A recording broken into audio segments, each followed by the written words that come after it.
Well, as far as the Kabul River is concerned, there are tremendous opportunities of cooperation. There is, for instance, the question of the two countries jointly mobilizing funds from donor agencies and partner countries for building hydropower stations. In fact, this was discussed in 2013 by the finance ministers of the two countries for establishing a 1,000 megawatt power station on the Cunard River. And that topic was discussed by the Joint Economic Commission in 2013 and 14, but then the Commission hasn't met since. So there's no progress. That is one. The second one is the cooperation in adapting to climate change impacts. Both countries are affected, and they can learn from each other. They can work together.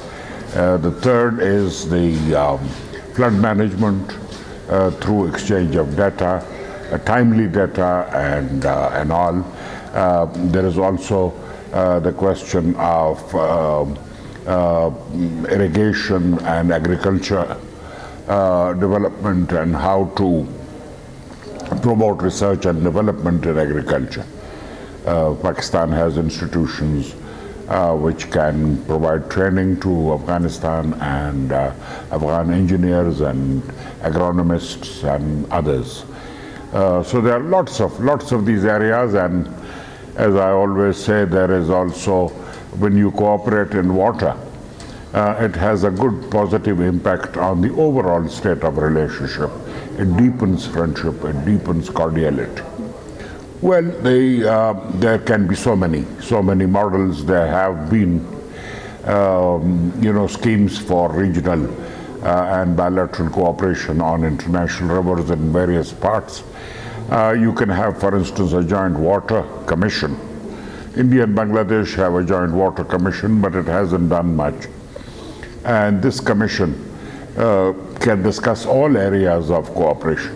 Basically, that is the most important, and then you promote cooperation contacts between the water-related institutions of the two countries to exchange expertise, to exchange, ideas, and all that. So the most appropriate framework looks like a joint Kabul River Commission. There are lots of challenges. There are lots of challenges. Number one, both countries, they have never discussed water. And there are suspicions more on the Afghan side, because the Afghans had an agreement with Iran 1973 on the Helmand River, but they are not happy with that. So they have historically been suspicious that neighbors with whom they share waters, they can outsmart them. Because they have better skills, they have more knowledge, more people. But that should have been overcome, because over the past 10 years or 12 years, Afghans have developed tremendous capacity for negotiations, for data, for all kinds of water-related issues. There's also the question that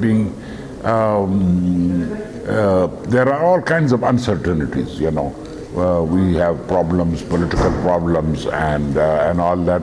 There's also the problem of ensuring domestic consensus in both countries on the details of cooperation.